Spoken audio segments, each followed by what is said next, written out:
Hi, my name is Peter Gates. I'm the coordinator for the Pacham Committee this year for Westminster's Pacham effort.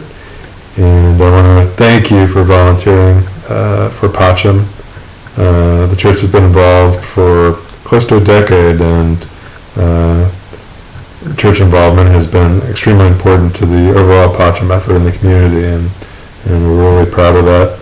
And we want to make sure that your Pacham volunteering goes well and is enjoyable and learning experience for you and any family members that attend.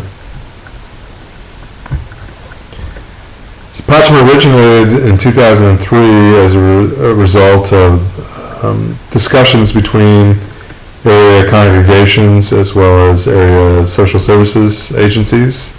The concern was that during the cold weather months there wasn't adequate shelter for quite a few homeless individuals in the community, and there was the real fear that people would die of exposure during the winter months. So Pacham was set up and modeled after a pre-existing effort in Richmond called Caritas, and that program basically involves rotating church or congregation shelters, rotating on a weekly or bi-weekly basis during the cold weather months, where the congregation volunteers not only shelter but provide meals and provide companionship for the men during the shelter season, which runs from the beginning of November to the end of March. Pacham is a well-established organization now that has offices in the Haven, and it coordinates heavily with other social service agencies, both locally and statewide and even federally, and partners with Region 10 to basically deliver case management services for individuals that have mental health issues or substance abuse issues, and in the last couple of years has partnered with the agencies and landlords to try to rehouse individuals that enter the shelter system.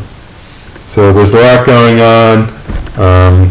This year the basically liaison with the homeless individuals and the area agencies is Adriana Nicholson, and she's replacing Sina McGill, who was a long time and very productive staff member with Pacham. Adriana, though, was with Dave Norris at the beginning of Pacham, so she has a lot of experience with Pacham and has a big heart, and we welcome her return to the agency.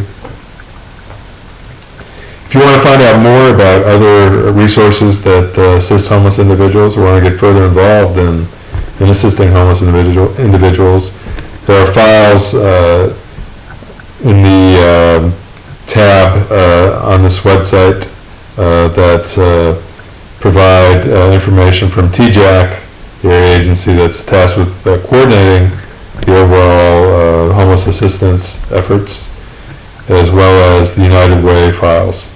So be sure to look at those if you're interested in either learning more about the issue or assisting individuals you know that are either experiencing or at the risk of experiencing homelessness.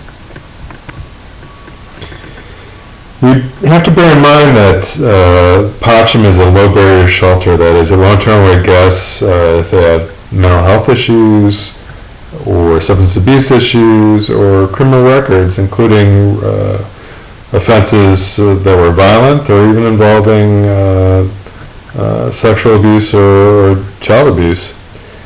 So we have developed special procedures to ensure child safety during our hosting process.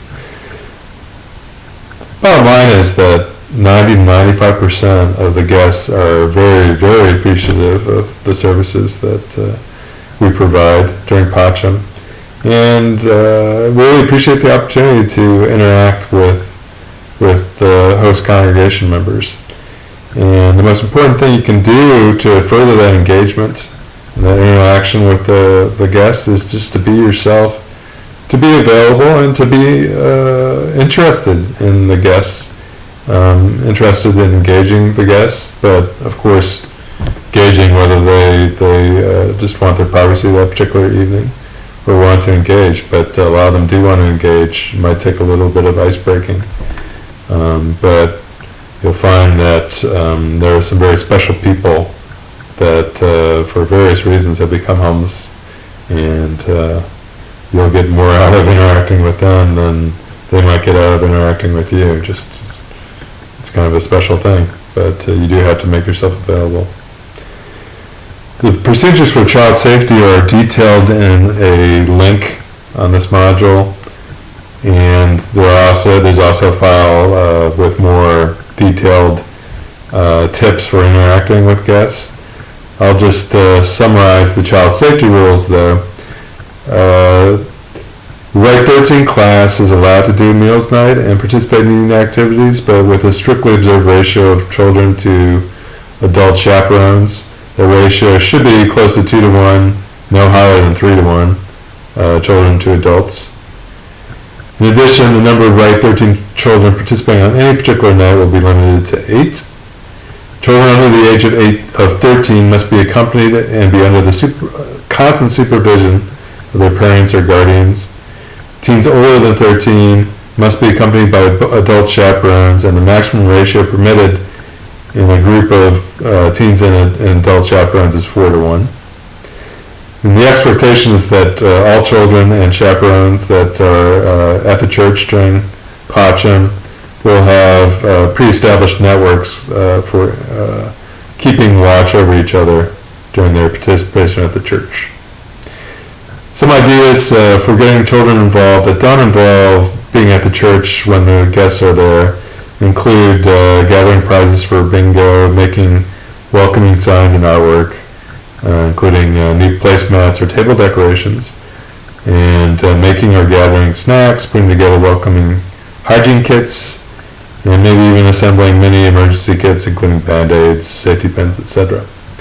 And they could also help with some aspects of meal preparation that occur at the home.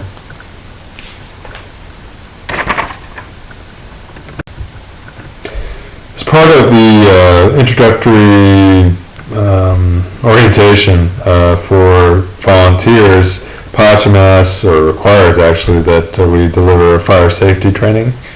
And so we'll just let you know that there are emergency exits that will be detailed in the map occurring in Fellowship Hall, and your in-charge volunteer, when you participate in Pacham on your particular evening, will let you know where that is. And you also need to know where the fire extinguishers are. This picture on this slide shows the operation of the type of fire extinguishers that we have at the church. You'll notice that the woman is pointing the spray retardant at the base of the fire, and that's how you operate a fire extinguisher. She's pressing the lever at the top of the extinguisher to activate the retardant spray. The fire extinguishers are mounted on the walls, and as I've said, the locations of not only the fire exits but the fire extinguishers will be detailed on that map. We have approximately 17 or so fire extinguishers throughout the church facility, and at least 2 in Fellowship Hall and several in the gathering space leading on to the education wing, and at least 1 in the kitchen. So there are numerous fire extinguishers, and if you need to use them, now you have an idea of how to use them. And we have numerous smoke detectors which have been checked by the staff, so that hopefully we will have no issues, but we should be safe if we do with fire. Lastly, I want to thank you for